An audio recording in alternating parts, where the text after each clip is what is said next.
آئیے محبت اور احترام کے ساتھ پورا مجمع یہ سوچ کر کے کہ جب تک جئیں گے صاحب کردار رہیں گے، جب تک جئیں گے صاحب کردار رہیں گے، باطل کے لیے برسرے پیکار رہیں گے، مر جائیں گے مٹ جائیں گے، مر جائیں گے مٹ جائیں گے، ہم اس سوچ میں سرکار مدینہ کے وفادار رہیں گے۔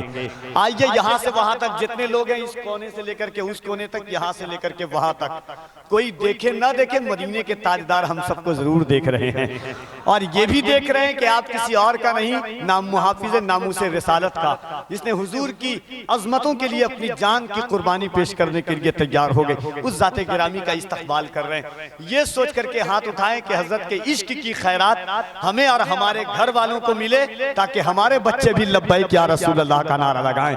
راہ محبت سے ایک ایک آدمی اپنے ہاتھوں کو اٹھائے، یہاں سے وہاں تک جتنے لوگ ہیں، پورا مجمع جو اسٹیج پر ہے وہاں سے، اگر جس کا ایمان یہ ہے کہ یہ ہاتھ، یہ دل کی آواز، گلے کی آواز اور دل کی دھڑکنیں حضور کے صدقے میں ہیں، سب محبت کے ساتھ استقبال کریں۔ ہر ایک شخص اپنے ہاتھوں کو اٹھا کر یہ سوچ کر کے کہ لبیک کے نعروں سے دنیا کو ہلا دیں گے، لبیک کے نعروں سے دنیا کو ہلا دیں گے، سرکار مدینہ پر گھر بار لٹا دیں گے۔ راہ محبت کے ساتھ نعرہ تکبیر، اور بڑا محبت سے یہ سوچ کر کے اگر نسیمہ نند کی بچی کھچی اولاد ہو تو خودکشی کرنے پر مجبور ہو جائے، یا اللہ توفیق دے تو وہ بھی لبیک کا نعرہ لگانے لگے۔ راہ محبت سے نعرہ تکبیر، نعرہ رسالت، نعرہ رسالت، لبیک یا رسول اللہ، اور بڑا محبت سے پوری طاقت کے ساتھ لبیک یا رسول اللہ، لبیک یا رسول اللہ۔ تاجدار ختم نبوت، تاجدار ختم نبوت، تاجدار ختم نبوت، مذہب اسلام، پیغمبر اسلام، عظمت قرآن، حضرت علامہ مفتی سلمان، نعرہ تکبیر، نعرہ رسالت۔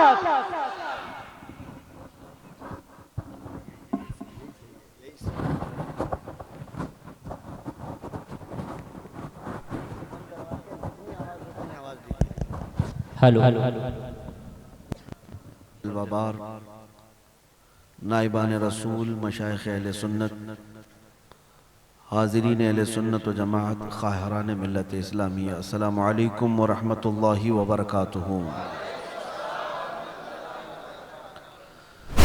الحمدللہ، الحمدللہ الحنان المنان، الذي خلق الانسان وعلمه البیان، والصلاة والسلام على رسوله سید الانس والجان، وعلى آلہ واصحابہ ذوی الخیر والإحسان، اما بعد، فأعوذ باللہ من الشیطان الرجیم، بسم اللہ الرحمن الرحیم، فَلْيَحْذَرِ الَّذِينَ يُخَالِفُونَ عَنْ أَمْرِهِ أَن تُصِيبَهُمْ فِتْنَةٌ أَوْ يُصِيبَهُمْ عَذَابٌ أَلِيمٌ۔ صدق اللہ مولانا العظیم، وبلغنا رسوله النبی الامین المتین المختار الکریم، ونحن على ذلك لمن الشاہدین والشاکرین والحمد للہ رب العالمین۔ بارگاہ رسالت معاب صلی اللہ تعالی علیہ وسلم میں درود پاک کا ہدیہ پیش کریں۔ اللہم صلی علی سیدنا و مولانا محمد معدن الجود والکرم، وآلہ واصحابہ الکرام وابنہ الکریم، وبارک وسلم صلاة دائمة سرمدا ابدا۔ بمصطفیٰ برساں خیش کے دی ہم آوست، گر بغون رسیدی تمام بو لہبیست۔ محمد کی محبت دین حق کی شرط اول ہے، اسی میں ہو اگر خامی تو سب کچھ نامکمل ہے۔ عزیزان گرامی، آج کا یہ اجلاس تاجدار ختم نبوت علی صاحبہ الصلاۃ والسلام کے عنوان سے منعقد ہے۔ اللہ عز و جل ہم سب کے ایمان و عقیدے کی حفاظت فرمائے۔ اس منبر پاک پر اجلہ علماء کرام کی ایک جماعت جلوہ فگن ہے۔ برادر گرامی حضرت العلامہ غلام جیلانی ازہری صاحب، حضرت مولانا روشن ضمیر صاحب، میرے عزیز رفیق کفیل عنبر صاحب، دیگر علماء، ان کی محبتیں، عنایتیں، شعراء حضرات نے جو کچھ بھی کہا، اللہ مجھے اس کے لائق بنائے۔ میں گفتگو کا آغاز ان بزرگوں کی سرپرستی سے کرتا ہوں، ان علماء اکابرین کی حمایت سے کرتا ہوں۔ سب سے پہلے اس بات کی وضاحت کر دوں کہ اس جملے کو تھوڑا سا بدل لیا جائے، شعراء کی طرف سے بھی، ناظم اجلاس سے بھی مؤدبانہ التماس۔ یقیناً آپ کی محبتیں سر آنکھوں پر، لیکن اس طرح سے کہنا کہ عظمت رسالت پر حملہ ہو رہا ہو، ساری خانقاہیں، سارا ہندوستان خاموش تھا، چپ تھا، یہ زیب نہیں دیتا ہماری خانقاہوں کے لیے۔ یقیناً ہر ایک نے اپنے اپنے مطابق آواز اٹھائی ہے۔ گلشن میں گلاب بھی ہوتا ہے، موگرا بھی ہوتا ہے، ہر ایک کی خوشبو الگ ہوتی ہے۔ میرے عزیزو، ہر ایک نے اپنی طاقت اور استطاعت کے مطابق آوازیں اٹھائی۔ ایسا گمان کرنا بھی میرے لیے جائز نہیں کہ کوئی سنی حضور کی توہین سن کر خاموش بیٹھا ہو۔ گمان بھی میں نہیں کرتا، چہ جائے کہ خانقاہیں، عام سنی کا دل جل جاتا ہے حضور کی عظمت پر کوئی آنچ آئے تو۔ لہٰذا میں اپنی جانب سے تو یہ کہوں گا کہ سارے علماء، مشائخ، ائمہ، مساجد، سبوں نے اپنی آوازیں اٹھائی، اور ایسا بھی نہیں کہ دین الہی کے خلاف صرف مجدد الف ثانی نے ہی آواز اٹھائی تھی۔ ہزاروں آوازیں اس وقت بھی آئیں، لیکن مولا تعالیٰ کسی آواز کو سب پر فوقیت دیتا ہے۔ عظمت رسالت پر حملہ ہندوستان میں جب ہو رہا تھا، علم غیب، حاضر و ناظر کے مسائل پر بہت سارے مشائخ اور علماء نے کتابیں بھی لکھی، رد وہابیہ، رد دیابنا بھی کیا، لیکن جو بریلی سے آواز اٹھی، اللہ نے اس کو سب پر حاوی فرمایا۔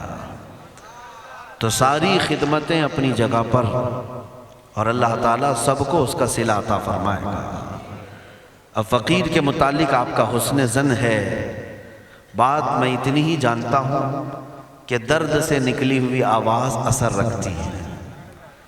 ہمیں اس بات کا درد تھا کہ ہم رسم ادا کرنے کے لیے کسی کا جواب نہیں دے رہے تھے، بس ہمیں خوف اور درد یہ لگا ہوا تھا، اسی حال میں اگر دنیا سے رخصتی ہو گئی تو قبر میں اگر حضور پاک نے مجھ سے پوچھ لیا کیا تو اسی ملک سے آتا ہے جہاں سے مجھے گالیاں دی جاتی ہیں، جہاں مجھ پر غلیظ مغلظات بکے جاتے ہیں، تو ہمارے پاس کون سا چہرہ ہوگا؟ یہ درد ستاتا تھا اور آج بھی ستاتا ہے۔ آج بھی یہ احساس ہمیں سونے نہیں دیتا کہ کل کو بارگاہ مصطفیٰ میں کھڑے ہونے جیسا چہرہ بھی تو نہیں ہے، کہ ان گستاخوں کو ہم کروڑوں ہو کر کے بھی کچھ نہیں کر سکے۔ یا رسول اللہ، وہ آپ کے 313 تھے جو چھیتڑے اڑا دیتے تھے۔ آپ کی آواز پر تو دور کی بات ہے، صحابہ کا معمول تو یہ تھا کہ اگر دور سے بھی کسی کو سن لیا کہ نبی پاک کی عظمت پر بھونکتا ہے تو حضور سے اجازت لیے بغیر وہ صحابہ پہلے سر لا کر قدموں میں رکھتے تھے۔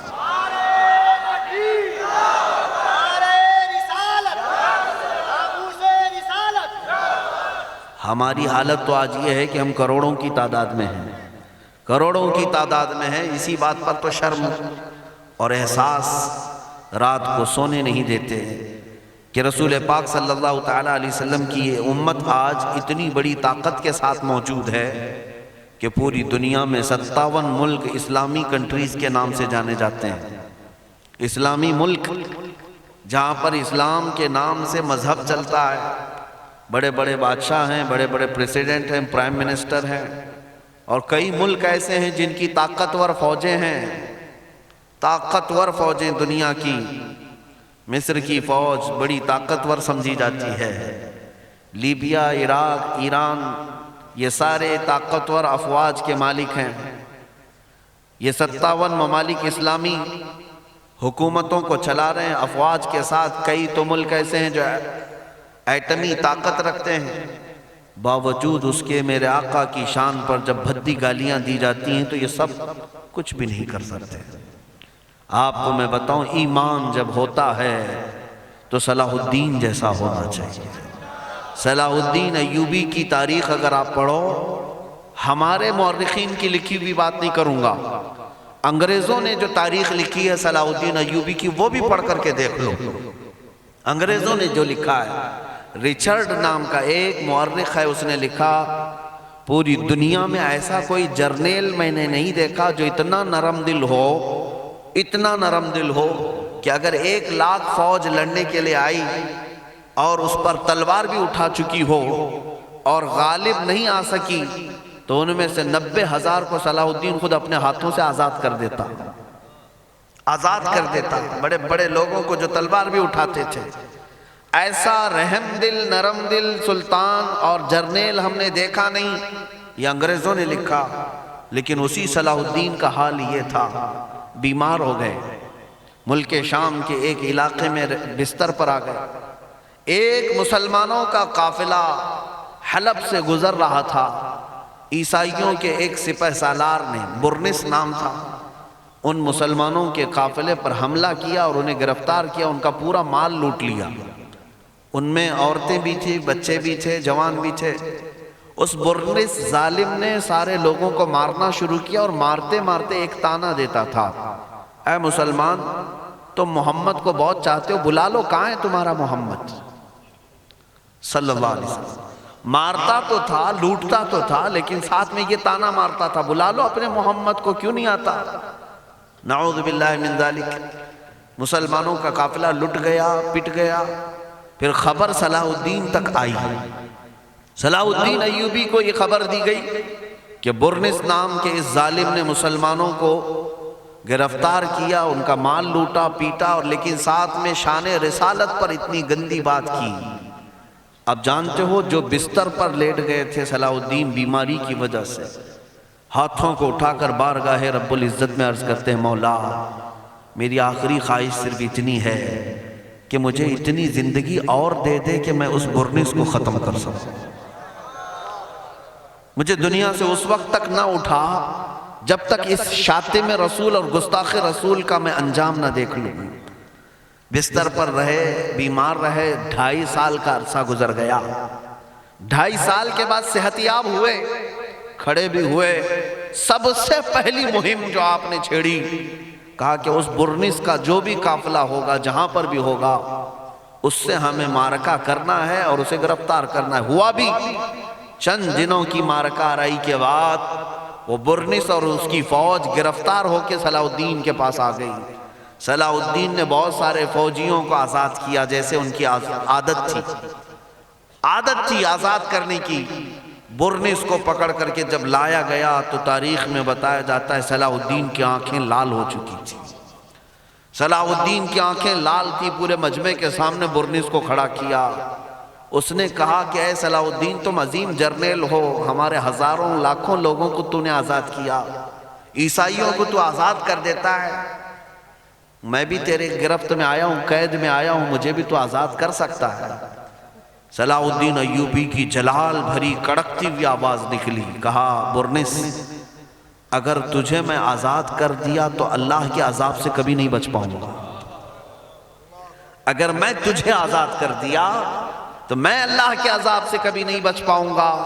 وہ اور لوگ تھے جنہوں نے میری جان پر حملہ کیا، میں نے انہیں آزاد کیا، لیکن تو نے میرے رسول پاک کی شان پہ حملہ کیا۔ اب اس کے بعد تلوار اٹھائی صلاح الدین نے اور گردن پر رکھ کر کے کیا کہا جانتے ہیں؟ اے برنس، 2.5 سال پہلے تو نے پکار کر مسلمانوں سے کہا تھا بلاؤ محمد کہاں ہے، دیکھ محمد نے مجھے تیری گردن اتارنے کے لیے بھیجا ہے۔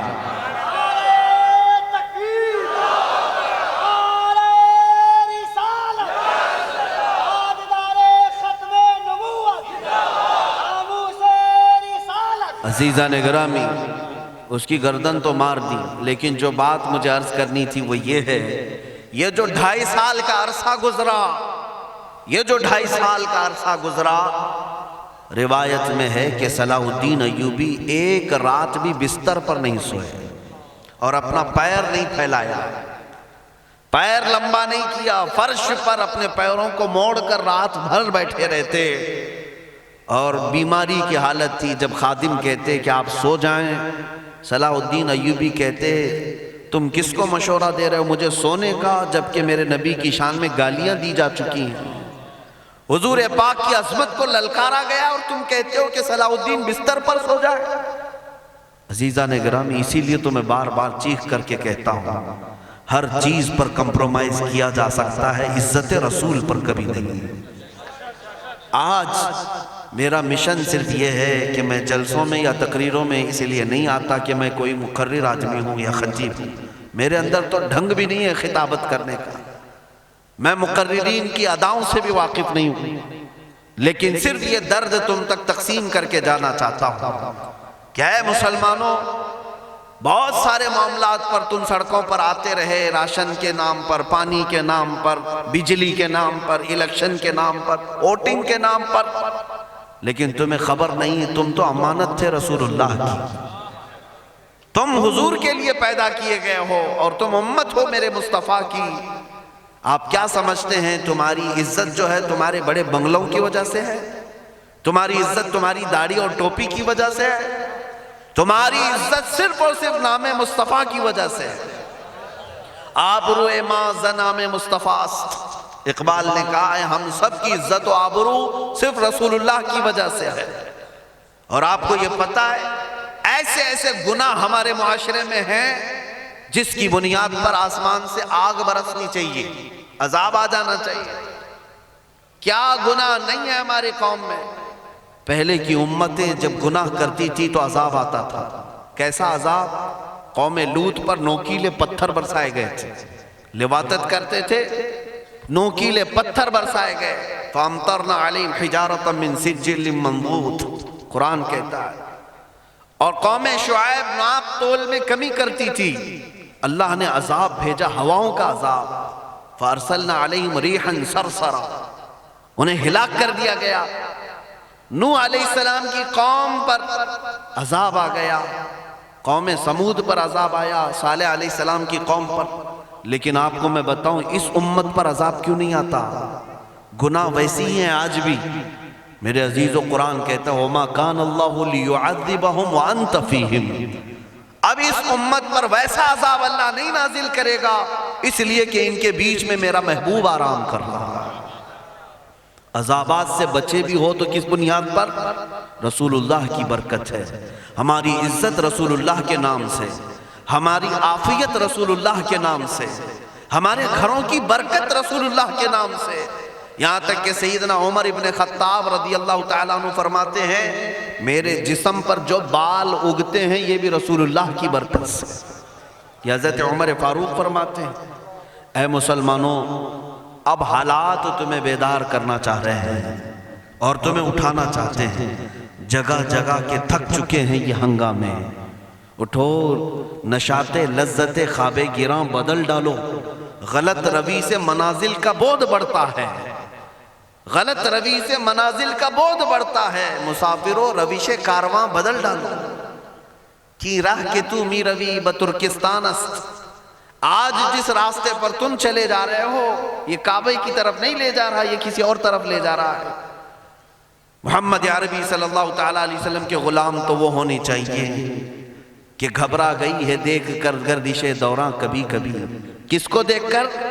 دیوان گانے عشق مصطفیٰ، حضور پاک صلی اللہ تعالیٰ علیہ وسلم کے غلاموں کو دیکھ کر گردش دوراں بھی گھبرا جاتی، طوفان اپنا رخ موڑ لیتے، سمندر اپنا راستہ دیتے۔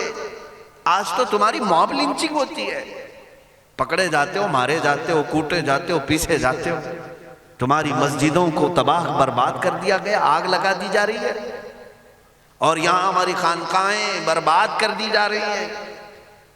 آج اگر تم نہیں جاگتے اور امت مصطفیٰ کا حق ادا نہیں کرتے تو کل تمہاری نسلیں تم پر لعنت بھیجیں گی، کل تمہاری اولاد کیونکہ قیامت کے دن فرمایا گیا کچھ بچے ایسے ہوں گے جو اپنے ماں باپ پر مقدمہ کریں گے.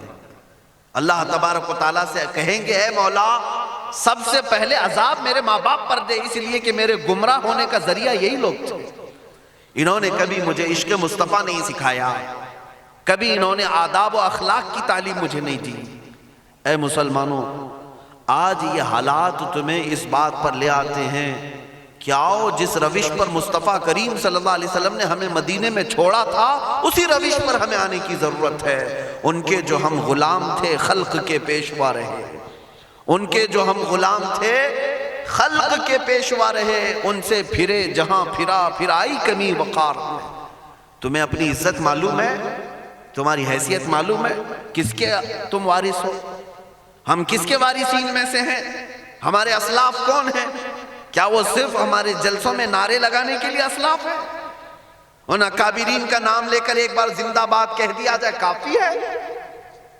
تم جن اسلاف کے وارثین میں سے ہو ذرا پڑھ تو لیا کرو اے جوانوں. تمہارے اکابرین میں سب سے پہلے بلال حبشی کا نام آتا ہے، خباب ابن الارت کا نام بھی ہے، خبیب ابن عدی کا بھی نام ہے. یہ وہ صحابہ ہیں جنہوں نے اپنی جانیں مصطفیٰ کی محبت پر لٹائی ہیں، جانیں لٹائی ہیں. عبداللہ بن جحش وہ صحابی ہیں جو میدان احد میں جن کا مسلح کیا گیا تھا، ان کے ناک آنکھ کان سب کاٹ کر کے کافروں نے ہار بنا کر گلے میں پہنا تھا.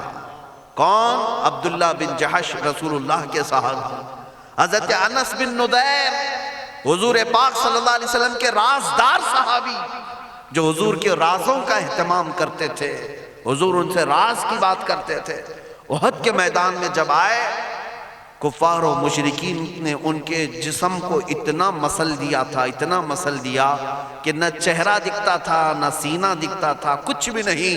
ان کی بہن آئی، صرف ان کی انگلی ایک باقی تھی، یہ دیکھ کر پہچانا کہ انس بن نزیر ہے، جن کے جسموں کو سمیٹ دیا گیا تھا زمین کے ساتھ. میرے عزیزو، ان صحابہ کی قربانیاں ہیں تب اسلام ہم تک آیا ہے. آپ یہ سمجھتے ہیں کہ گھر میں بڑے کا گوشت کھا لینے کا نام اسلام ہے، ہاتھ لمبی ٹوپی پہن لینا یا داڑھی رکھ لینے کا نام اسلام ہے. اسلام قربانیاں چاہتا ہے. اسلام کی ابتدا محرم میں قربانی کی یاد دلاتی ہے اور بقرعید میں بھی قربانی کی یاد دلاتی ہے. کیوں؟ مسلمانوں صرف بکرا قربان کر کے گوشت کھا کر کے مست نہ ہو جانا. جب تمہاری جان پر کوئی بات آئے تو کوئی صدقہ کر کے اپنی جان بچا لینا، اور جب مصطفیٰ کی ذات پر کوئی چیز آئے تو جان دے کر عزت بچانا.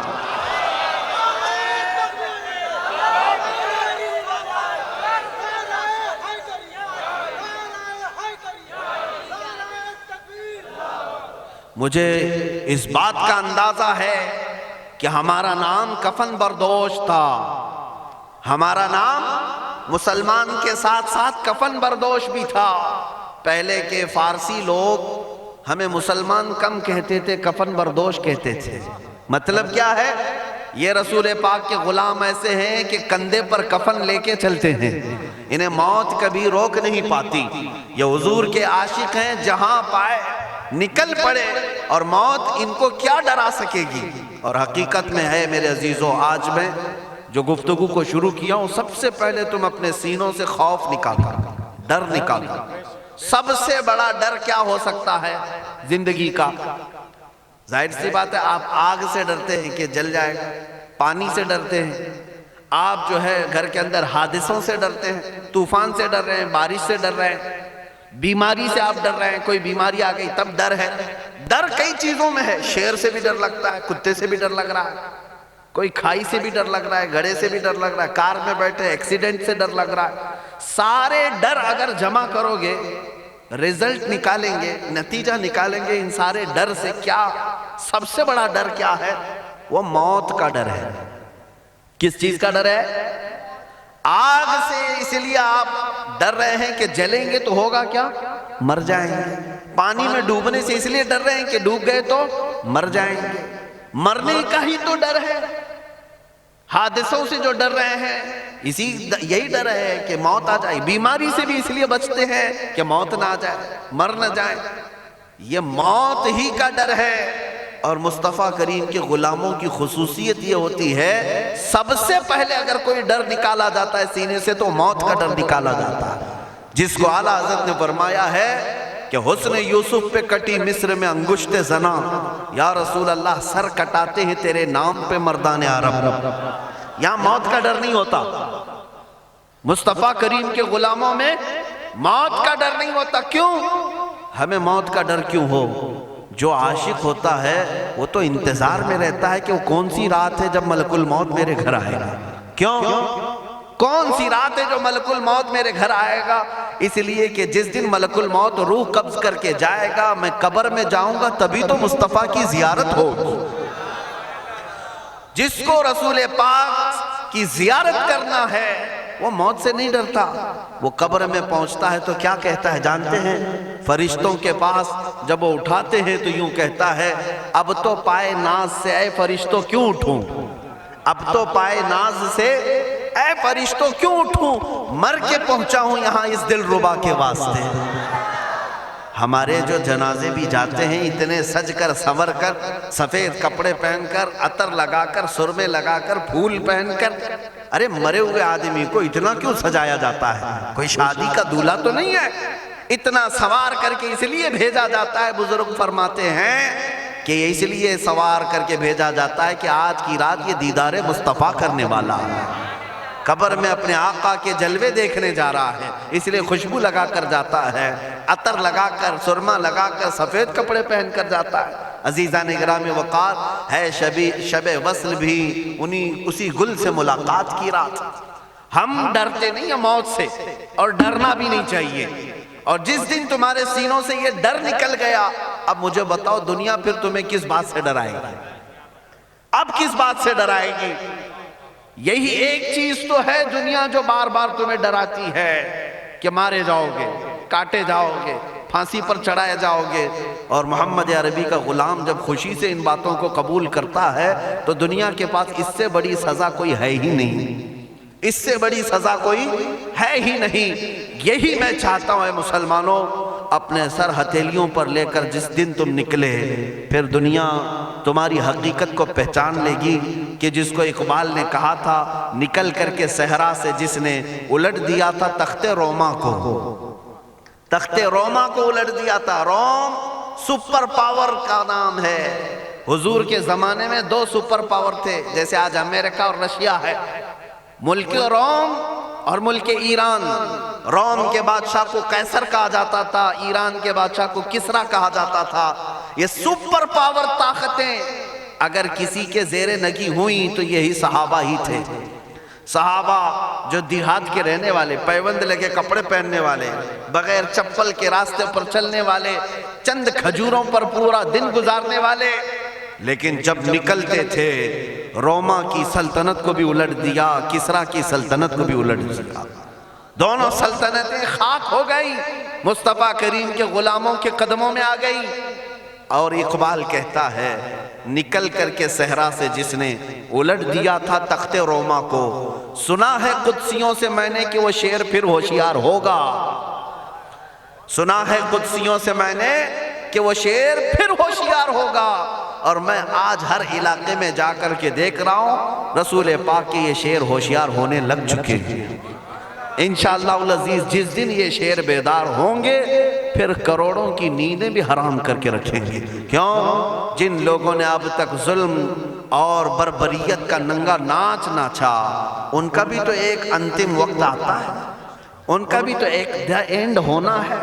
جن ظالموں نے اپنے پیسے اور طاقت کے بل بوتے مسلمان کمزور مزدوروں کی گردنوں پر راج کیا اور تخت مسجدوں کے ممبر و محراب پر بچھا دیا، انہوں نے اپنی آتنک کی آگ کو ہر جگہ جلانے کی کوشش کی، لیکن ان کا بھی تو اینڈ ہونا ہے، خاتمہ تو ہونا ہے۔ اور یہ مت سمجھنا، اس انتظار میں نہیں رہنا، اتنی بڑی طاقتیں ان کے پاس ہیں، ان سے مقابلہ کرنے کے لیے ہمارے پاس کتنی بڑی طاقت آنی چاہیے، کتنی بڑی تیاری ہونی چاہیے۔ میں اس کا قائل نہیں ہوں، میں رب ذوالجلال کی ذات پر اس بات کا یقین رکھتا ہوں کہ نمرود سے بڑا طاقتور کوئی نہیں تھا اس کے زمانے میں، لیکن مولا نے اس کو ہلاک کرنے کے لیے بڑی فوج نہیں صرف مچھر کو بھیجا تھا۔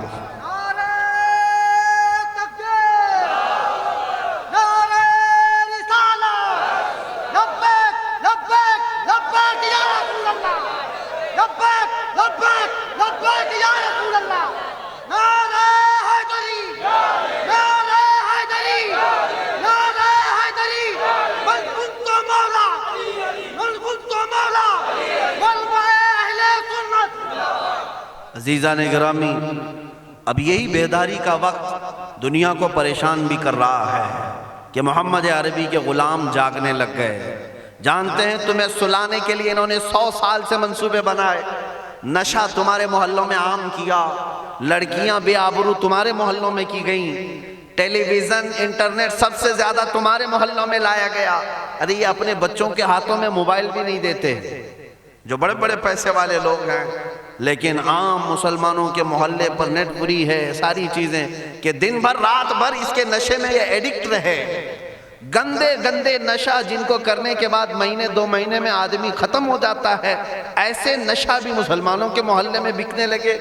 پولیس کو بھی سب معلوم ہوتا ہے، سب چیزیں جانتی ہے، لیکن دنیا یہ چاہتی ہے کہ یہ نشہ کے عادی رہیں۔ کیوں؟ جب تک تم نشہ کرتے رہو گے ان کی کرسیاں محفوظ رہیں گی، جس دن تم نشہ سے ہوش میں آ گئے کئی لوگوں کی کرسیاں ہلنے لگیں گی۔ ہاں، محمد عربی کے غلاموں کو نشہ میں رکھو، ان کو مدہوش رکھو، کبھی ٹیلی ویژن کے نام پر، کبھی فلموں کی آڑ پر، کبھی سیریل کے نام پر عورتوں بچیوں کے اخلاق کو تار تار کیا گیا۔ ہماری یہ بچیاں، ہماری یہ بیویاں جو ایک زمانے میں حسنین پیدا کیا کرتی تھی، ایک زمانے میں غوث و خواجہ پیدا کیا کرتی، وہ زمانہ بھی تو یاد کرو۔ احمد رضا کسی ماں کی گود ہی میں تو پیدا ہوئے، ان ماؤں کی تربتوں پر کروڑوں سلام، لیکن آج کی ہماری ان ماؤں کو، ان کی کوکھ کو بانجھ بنانے کی کوشش کی گئی کہ اب بچے پیدا ہوں تو صرف ڈاکو پیدا ہوں، عیاش اور عیار پیدا ہوں۔ کیوں؟ ان بچیوں کے اخلاق کو تار تار کیا گیا ٹیلی ویژن کے ذریعے سے، فیشن کے نام پر ان کو فاطمہ زہرا کی چادر ان کے سروں سے چھینی گئی، نکالی گئی، یہ بات بتا کر کے کہ تم 4 دیواری کی عورت نہیں ہو، باہر نکل آؤ، آزادی تمہارا بھی حق ہے، آزادی تمہارا بھی حق ہے۔ اور پاگل عورتیں پاکستان کے بازاروں میں باہر آ کر کے کہنے لگی کہ میرا جسم میری مرضی۔ میرے عزیزوں، یہ کس کے اشارے پر سب ہوتا رہا؟ یہ یہود و نصارہ کرتے رہے، یہی ظالم فساق فجار اور کفار جنہوں نے امت مصطفیٰ کے لیے 100 سال سے پلاننگ کی، 100 سال سے تمہاری بچیوں کو ننگا کرنے کے لیے، تمہاری تعلیم میں اخلاق کی بگاڑ لانے کے لیے انہوں نے پوری کتابوں کے سیلیبس چینج کر دیے۔ آپ کو پتہ ہے آج اسکول میں کہیں پر اورنگزیب کو نہیں پڑھایا جاتا، بند کر دیا گیا۔ پہلے ہم تو بچپن میں پڑھے ہیں، اسکولوں کی بات کر رہا ہوں، ٹیپو سلطان کو میں نے پڑھا ہے اسکول میں، آج یہ سب ہٹا دیا گیا۔ کیوں؟ کہ تمہاری تاریخ ختم ہو جائے۔ تم اگر ٹیپو سلطان کو، اورنگزیب کو پڑھنے لگو گے تو کہیں تمہارے اندر بھی جذبہ جہاد نہ آ جائے، کہیں تم بھی جوان ہونے نہ لگ جاؤ، بیداری تمہارے اندر بھی نہ آنے پائے۔ اس لیے چھچورے لوگوں کی تاریخ کو کتابوں میں ڈال دیا گیا کہ ہمارے بچے وہی پڑھتے رہے اور انہی کو اپنا بادشاہ سمجھتے رہ جائیں۔ عزیزان گرامی، 100 سال سے یہی ساری سازشوں کا شکار رہی امت۔ خلافت کو ختم کر دیا گیا پوری دنیا سے، جہاد کے نام سے ہی چڑ پیدا کر دی گئی، نفرت پیدا کر دی گئی پوری دنیا سے۔ آج لفظ جہاد کہنے سے علماء تک ڈرنے لگ گئے۔ محراب و منبر کی بات کر رہا ہوں، عام انسان کی تو چھوڑیں، علماء منبر پر بولنے سے کترانے لگ گئے۔ ارے جہاد کہیں گے تو یہ ہمیں آتنکواد کہیں گے۔ عزیزان گرامی، اس نوبت پر ہمیں آج لایا گیا کہ بعض علاقوں میں اب اذان پر بھی کمپرومائز ہونے لگ گیا کہ اذان کے مائک اتار دیا جائیں، خاموشی سے اپنی اذان ہو جائے۔ تھوڑے دنوں کے بعد نماز پر بات آئے گی، تھوڑے دن کیا ابھی ہو بھی چکا۔ دلی ہریانہ کے کئی علاقے ہیں جہاں سے نمازوں کو باہر پڑھنے سے روک لگا دی گئی، لیکن گوبر پوجا تو کہیں پر بھی کی جا سکتی ہے۔ یہ ساری چیزیں کیوں ہوتی گئی؟ مسلمانوں، اسی بات پر ہو رہی ہے کہ تم جب تک سوتے رہو گے ظالم تمہاری گردن پر ناچتا رہے گا، ناچتا رہے گا۔ تمہیں اٹھنے کی ضرورت ہے اور بتانے کی ضرورت ہے، میں غلام مصطفیٰ ہوں، جس طرف سے گزروں گا ہوائیں اپنا رخ موڑ لیں گی۔ ہماری تاریخ یہ ہے، ہمارے بزرگوں کی تاریخ یہ ہے، ٹل نہ سکتے تھے جنگ میں اگر اڑ جاتے تھے، پاؤں شیروں کے بھی میدان سے اکھڑ جاتے تھے، تجھ سے سرکش ہوا کوئی تو بگڑ جاتے تھے، ارے تیغ کیا چیز ہم توپ سے بھی لڑ جاتے تھے۔ یہ ہمارے اکابرین تھے، صحابہ، تابعین، اولیاء، مجاہدین، وہ کسی چیز سے خوف نہیں کھایا کرتے تھے۔ حضرت سعد بن ابی وقاص صرف 300 کی فوج لے کر دریائے دجلہ کے پاس کھڑے ہیں، انہیں ایران کی سرحد پر جانا ہے۔ ایران اور عراق کے بیچ میں ایک ندی ہے دریائے دجلہ، اس کو کراس کرنا تھا۔ ایرانی فوجوں نے سارے برج توڑ دیے کہ کہیں یہ مسلمان فوج ایران میں نہ آ جائے۔ سعد بن ابی وقاص نے اپنے جوانوں سے پوچھا جانا ہے سرحد کے پار؟ سبوں نے کہا جانا تو ہے لیکن کوئی برج نہیں ہے۔ سعد بن ابی وقاص نے کہا چلو میرے ساتھ گھوڑے پانی میں ڈال دو، گھوڑے پانی میں ڈال دو۔ وہ دریا کتنے گہرائی میں ہے آج بھی جا کے دیکھ سکتے ہیں، کافی کئی گز نیچے ہے، لیکن سعد بن ابی وقاص کے ان جوانوں نے گھوڑوں کو پانی پر ڈال دیا اور چلتے رہے، خراماں خراماں چلتے رہے۔ تاریخ طبری میں لکھا ہوا ہے ایرانی فوج جو اس سرحد کے پار تھی، انہوں نے جب دریا پر گھوڑوں کو چلتے ہوئے دیکھا تو ایک تاریخی جملہ کہا تھا دیواں آمدند دیواں آمدند، ارے یہ تو جنات کی فوج آ رہی ہے، جنات کی فوج آ رہی ہے، بھلا پانی پر بھی کوئی چل سکتا ہے؟ میرے عزیزو، سعد بن ابی وقاص نے بتا دیا پانی تو کیا ہے، محمد عربی کے غلام اگر ہوا کو حکم دے ہوا پر بھی گھوڑے تیر سکتے ہیں، اڑ سکتے ہیں۔ اور ایران فتح بھی کیا حضرت سعد بن ابی وقاص نے۔ اسی کو تو اقبال نے کہا تھا دشت تو دشت ہے دریا بھی نہ چھوڑے ہم نے، بحر ظلمات میں دوڑا دیے گھوڑے ہم نے۔ آ گیا عین لڑائی میں گر وقت نماز، قبلہ روحوں کی زمیں بوس ہوئی قوم حجاز۔ ایک ہی صف میں کھڑے ہو گئے محمود و ایاز، نہ کوئی بندہ رہا نہ کوئی بندہ نواز۔ عزیزان گرامی وقار، میں آج آپ کے سامنے چند وہ قربانیاں رکھنا چاہتا ہوں۔ آپ اسلام میں ہیں، اللہ کا شکر ادا کرو۔ اسلام کے ساتھ ساتھ اللہ نے تمہیں عشق رسول کی دولت دی، اس پر اور شکر ادا کرو۔ اہل سنت و جماعت کا یہ وتیرہ اور خاصہ رہا ہے۔ آج اپنے فخر کی بات میں بتاؤں، ہمیں گرو ہوتا ہے اس بات پر، پورے بر صغیر میں، ہند و پاک میں، ہندوستان ہو، پاکستان ہو، بنگلہ دیش، کہیں پر بھی جاؤ، کئی فرقے ہوں گے، کئی جماعتیں ہوں گی، کئی نام سے مسلمانوں کے اندر فرقے ہیں کہ نہیں؟ ہر علاقے میں ہیں۔ لیکن آج اس بات کو کہنے میں مجھے کوئی جھجک نہیں محسوس ہوتی کہ رسول اللہ صلی اللہ تعالیٰ علیہ وسلم کی ختم نبوت پر یا ان کی عزت پر اگر کوئی جماعت میدان میں ہے تو وہ صرف اہل سنت و جماعت۔ آپ دیکھیں لبیک یا رسول اللہ کے نعرے پڑوس میں بھی وہی لگا رہے ہیں جو امام احمد رضا والے ہیں، ہندوستان میں بھی وہی جماعت لگا رہی ہے جو بریلی والے ہیں۔ اس کا مطلب یہ ہے کہ رسول پاک صلی اللہ علیہ وسلم نے اپنی عزت کی حفاظت کے لیے تمہارا انتخاب فرما لیا، تمہیں چن لیا گیا ہے۔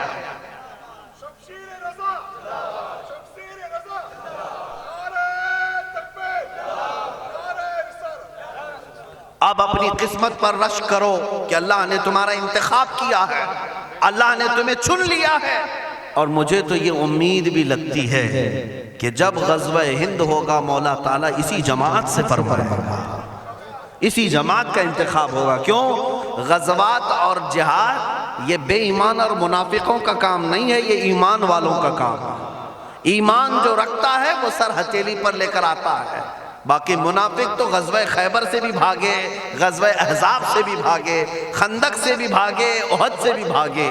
ہاں، جو منافق ہیں وہ چھوڑ کر بھاگتے ہیں، جب ان پر سختیاں آتی ہیں چھوڑ دیتے ہیں، قرآن کہتا ہے، اور مومنین ہی ثابت قدم رہتے ہیں۔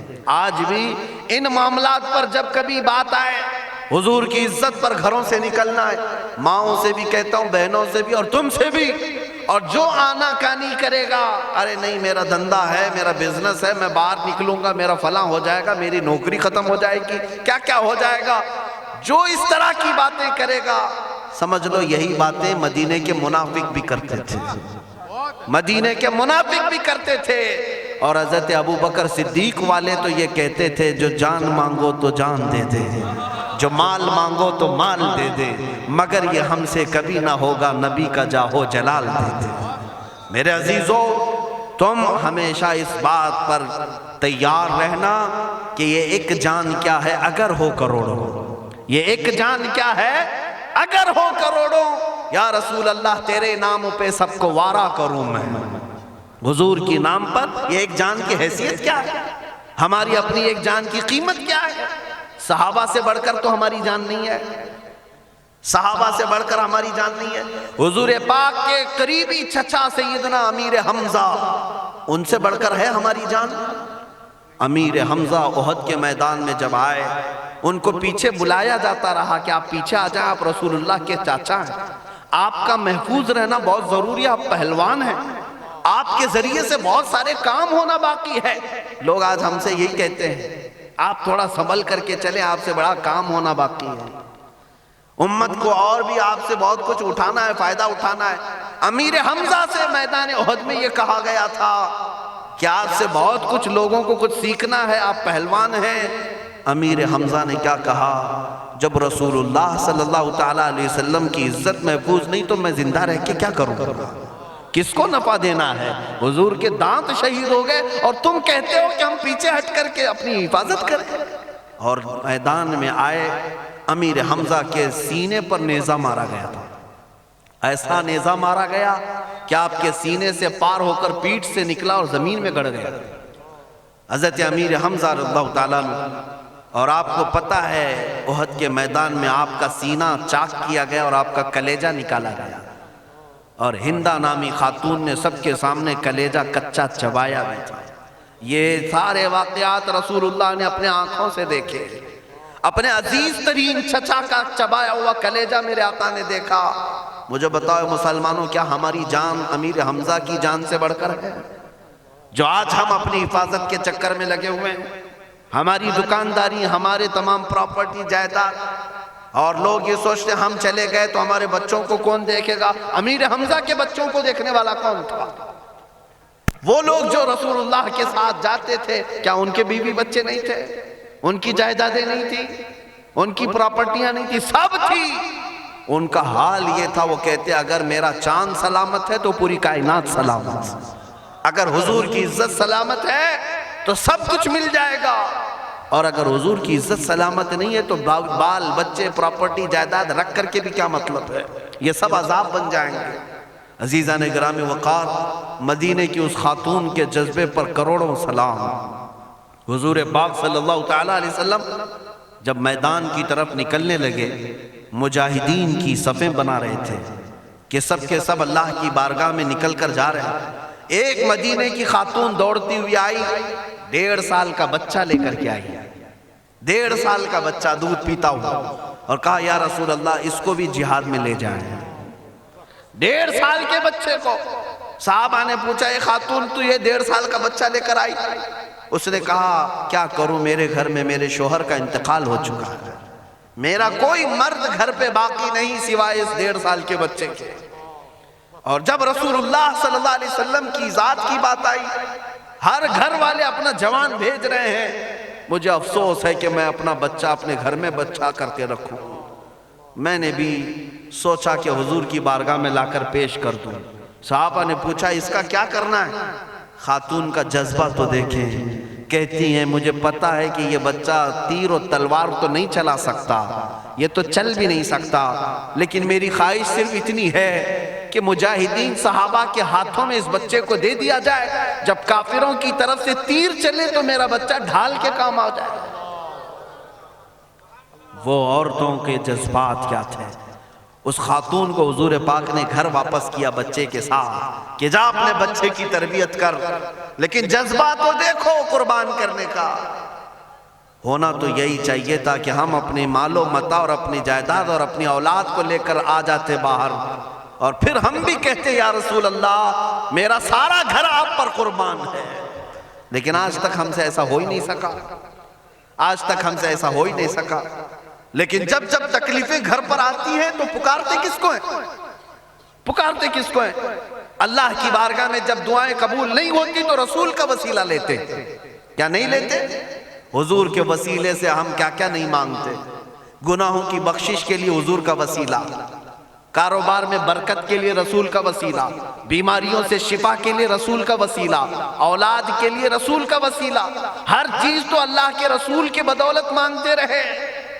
لیکن حضور کے لیے جب کوئی بات آئی تو تم بغلیں جھانکتے رہے۔ یہ احسان فراموشی ہے، احسان فراموشی ہے۔ جس امت کے لیے میرے آقا اتنا خیال کرتے تھے، حضرت عائشہ فرماتی ہیں رات کو بستر پر میرے آقا آرام کر رہے ہوتے، اگر بجلیاں چمکتی تھیں تو بستر چھوڑ کر باہر نکل جاتے اور دعا کے لیے ہاتھ اٹھاتے روتے رہتے تھے۔ حضرت عائشہ کہتی ہیں میں حضور کے پاس آ کر کہتی یا رسول اللہ، جب بھی بجلیاں کڑکتی ہیں آواز آتی ہے آپ کیوں گھبرا کر آتے ہیں باہر اور رونے لگتے ہیں، دعا کرتے ہیں؟ سید الانبیاء صلی اللہ علیہ وسلم کی بات سنو اے غیور جوانوں۔ میرے آقا فرماتے ہیں اے عائشہ، جب بھی بجلیاں کڑکتی ہیں تو مجھے اس بات کا ڈر لگتا ہے کہ کہیں یہ عذاب بن کر میری امت پر نہ جائے، اس لیے کہ پچھلی امتوں پر جب عذاب آتا تھا تو پہلے بجلیاں آتی، ابر آتا اور پھر پوری قوم کو ہلاک کر دیا جاتا، تو بجلیاں آتی ہیں تو مجھے ڈر لگتا ہے کہ میری امت پر عذاب نہ جائے۔ جو رسول ہر بات پر امت کا خیال کرتے رہے، جب رسول پاک صلی اللہ علیہ وسلم کو قبر انور میں رکھا گیا، مولا علی کرم اللہ وجہہ الکریم اور حضرت عباس یہ فرماتے ہیں حضور کے ہونٹ ہل رہے تھے، ہم نے کان لگا کر کے سنا کہ رسول پاک کچھ فرما رہے ہیں، تو اللہ کے نبی صلی اللہ تعالیٰ علیہ وسلم کی زبان پاک سے یہ الفاظ نکل رہے تھے، رب اغفر لی امتی فإنہم لا یعلمون، اے اللہ میری امت کو معاف کر دینا اس لیے کہ وہ مجھے نہیں پہچانتی ہے۔ جو قبر میں جانے کے وقت بھی ہم غریبوں کو یاد کریں، جو بجلیوں کی کڑک پر ہم غریبوں کو یاد کریں، جو معراج کی شب میں اللہ کی بارگاہ میں جائے تب ہم غریبوں کو یاد کریں، اس رسول پاک کی عزت کا آج امت کو اتنا بھی خیال نہیں۔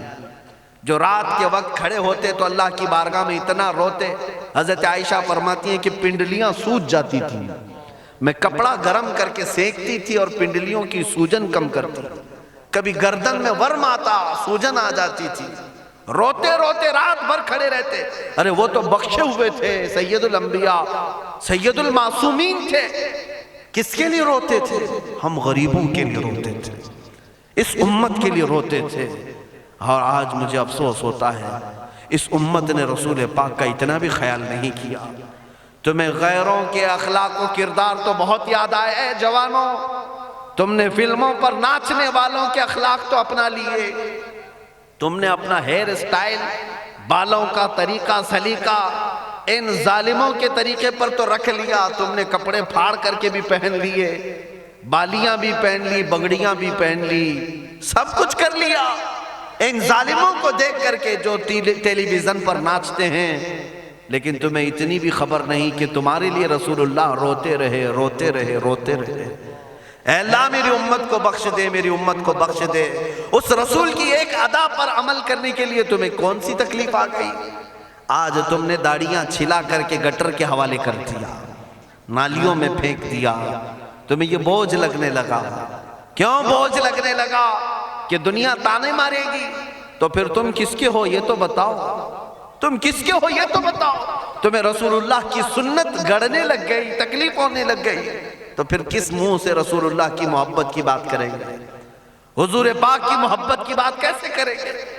بزرگوں نے فرمایا جب قبر میں تم رکھے جاؤ گے، فرشتے 3 سوال کریں گے نا، تمہارا رب کون ہے، تمہارا دین کیا ہے، اور حضور کو دکھا کر کیا پوچھیں گے، ان کے بارے میں تو کیا کہتا تھا۔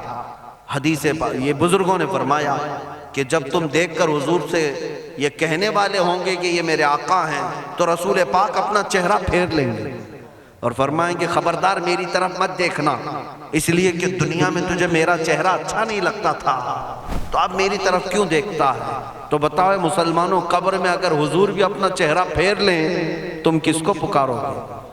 کسی فلمی ایکٹر کو پکارو گے؟ کسی دجال کو پکارو گے؟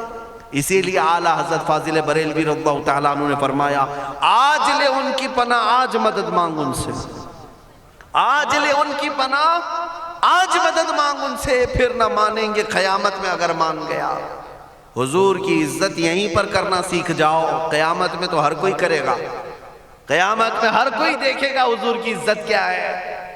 کمال تو یہ ہے کہ رسول پاک پر فدا ہونا یہی سیکھ جاؤ۔ ہاں ان کے جو ہم غلام تھے خلق کے پیشوا رہے، ان سے پھرے جہاں پھرا پھرائی کمی وقار میں، ہمیں کرنی ہے شہنشاہ بطحا کی رضا جوئی، وہ اپنے ہو گئے تو رحمت پروردگار اپنی۔ عزیزان گرامی وقار، چند باتیں میں کر کے اپنی گفتگو کو سمیٹتا ہوں، بہت دیر ہو گئی رات کی، تاخیر بھی ہو گئی، لیکن تمہارے جذبے اب بھی جوان ہیں. آپ مجھ سے کوئی کہانی سننے کے لیے نہیں بیٹھے. سب کو پتا ہے میری امیج آج کس بات سے مشہور ہے. ظاہر سی بات ہے میں چندہ کرنے آتا ہوں ہر جگہ پر، لیکن پیسوں کا نہیں، گردنوں کا. ہر جگہ پر یہ بات ہے، اور جو اس بات کے لیے تیار ہوتے ہیں وہ رات کیا کئی راتیں بھی جاگنے کو بھی تیار ہوتے ہیں. الحمدللہ. اے جوانوں، کیا آپ اپنی گردن حضور پاک کے لیے قربان کرنے کو تیار ہیں؟ الحمدللہ. لبیک یا رسول اللہ، لبیک یا رسول اللہ، لبیک یا رسول اللہ. توجہ دے، حضور پاک صلی اللہ تعالیٰ علیہ وسلم کو اس بات کی خبر دے دی جائے گی، بلکہ خود میرے آقا نے تمہارے اٹھے ہوئے ہاتھوں کو دیکھ بھی لیا. تو جو کہے ہو اس کی لاج بھی رکھنا. اگر گردن دے سکتے حضور کے نام پر تو چند گناہ کیوں نہیں چھوڑ سکتے؟ حضور کی عزت پر جان دے سکتے ہیں تو کچھ خواہشات کیوں نہیں چھوڑ سکتے؟ آج سے میں جوانوں سے کہنا چاہوں گا، گانے سننا چھوڑیں گے؟ اس لیے کہ اس میں کئی گانے ایسے ہیں جو تمہیں کافر بنا دیتے ہیں، کافر بنا دیتے ہیں. سنو رات کو اور اٹھو صبح کو، تو اس طرح سے تمہاری روز و شب ہونا چاہیے. میں سو جاؤں یا مصطفیٰ کہتے کہتے، کھلے آنکھ میری صلی علی کہتے کہتے. یہی زندگی کا طریقہ ہوگا. میں سو جاؤں یا مصطفیٰ کہتے کہتے، کھلے آنکھ صلی اللہ کہتے. پھر وہ دن بھی آئے گا ہے مسلمانوں، وہ دن بھی تم دیکھو گے کہ میرے مرشد گرامی حضور تاج الشریعہ نے فرمایا، تیرے دامن کرم میں جسے نیند آ گئی ہے. یا رسول اللہ، تیرے دامن کرم میں جسے نیند آ گئی ہے وہ فنا نہ ہوگی، اسے زندگی ملی ہے. یعنی تم مر بھی جاؤ گے عشق مصطفیٰ پر تو تمہیں مرا ہوا نہیں کہا جائے گا، زندہ ہی کہا جائے گا. آج دنیا پوری ایڑی چوٹی کا زور لگا کر ہمیں مار بھی لے تو میں ایک جملہ بار بار کہتا ہوں کہ تم ہمارے جسم کے 1000 ٹکڑے کر سکتے ہو، پھانسی پر چڑھا سکتے ہو، ہمیں مار تو سکتے ہو لیکن مردہ کبھی نہیں کر سکتے. مردہ کبھی نہیں کر سکتے. کیوں؟ ہمارا عقیدہ ہے اسلام زندہ ہوتا ہے ہر کربلا کے بعد. اسلام زندہ ہوتا ہے ہر کربلا کے بعد. مر گیا یزید ابھی زندہ ہے حسین. ہاں، یہ کچھ کافروں نے بھی کہا، پنڈتوں نے بھی کہا، جو دن بھر پانی پیتے رہے، پی پی کر کے مر گئے. جو پیاسا رہا کربلا میں وہ آج تک زندہ ہے. جو پیاسا رہا کربلا میں وہ آج تک زندہ ہے. تو پتہ یہ چلا کہ زندہ رہنے کے لیے پانی کی ضرورت نہیں، عشق مصطفیٰ کی ضرورت. زندہ رہنے کے لیے پانی کی ضرورت نہیں. پانی پی پی کر کے ہی زندہ رہنا ہوتا تو یزید اب تک زندہ رہ رہا ہوتا. فرات پورا ان کے پاس تھا، پانی پورا ان کے پاس تھا، اور حسین اور ان کے بچے پیاسے تھے اور ان کو کاٹا بھی گیا، مارا بھی گیا، توڑا بھی گیا. لیکن میرے عزیزو، آج مجھے بتاؤ، ہزاروں نہیں لاکھوں نہیں کروڑوں کی مخلوق دربار حسین میں آج بھی پہنچتی اپنی حاجتوں کو پورا کرنے کے لیے. آج بھی اس سنہری گنبد پر حسین کا جھنڈا لہرا رہا ہے. یہ اس بات کی علامت ہے کہ دنیا اگر طاقت کے زور پر تمہیں ختم بھی کر دے تو مردہ کبھی نہیں کر سکتی. مولا تمہیں ہمیشہ کے لیے زندہ فرمائے گا. اور پھر اگر تم حضور کی محبت کی طرف آ گئے، جس کو کہتے ہیں وفاداری، وفاداری غداری نہیں.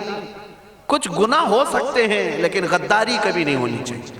غداری کسے کہتے ہیں؟ جب رسول پاک کے نام پر بلائے جائے تو آئیں کائیں نہیں کرنا، آئیں کائیں نہیں کرنا. ہر چیز کو ایک طرف رکھا جائے گا اور حضور کی عزت کو ایک طرف. بات سمجھ میں آ رہی ہے؟ حضرت عمر جیسے صحابی نے جب کہا حضور سے کہ یا رسول اللہ، میں اپنے مال، اپنی اولاد، اپنے خاندان، اپنے ماں باپ سب سے زیادہ آپ سے محبت کرتا ہوں، جان سے زیادہ نہیں. تو حضور پاک نے ان سے بھی کہا کہ عمر تمہارا ایمان کمپلیٹ نہیں، تمہارا ایمان ابھی مکمل نہیں. کس سے کہا؟ عمر ابن خطاب سے. پھر انہوں نے کہا یا رسول اللہ آپ گواہ ہو جائیں، آج کے دن سے میں اپنی جان سے زیادہ آپ سے محبت کرتا ہوں. تب میرے آقا نے فرمایا عمر تمہارا ایمان مکمل ہوگا.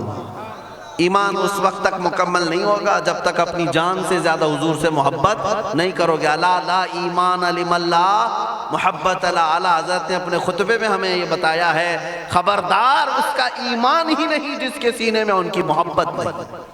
اب سنو، جو حضور کی محبت میں دنیا سے جائے گا یہ تمنا لے کر کے جائے گا جو مرشد گرامی نے کہا میں مروں تو میرے آقا یہ ملائکہ سے کہنا، میں مروں تو میرے آقا یہ ملائکہ سے کہنا، اسے کوئی مت جگانا ابھی آنکھ لگ گئی ہے، اسے کوئی مت جگانا ابھی آنکھ لگ گئی ہے، تم اس شان سے قبر میں سو گے کہ اگر شہید ہو گئے تو تمہارا کفن صبح قیامت تک میلا ہونے نہیں دیا جائے گا، تمہارا کفن میلا ہونے نہیں دیا جائے گا۔ باقی رہی بات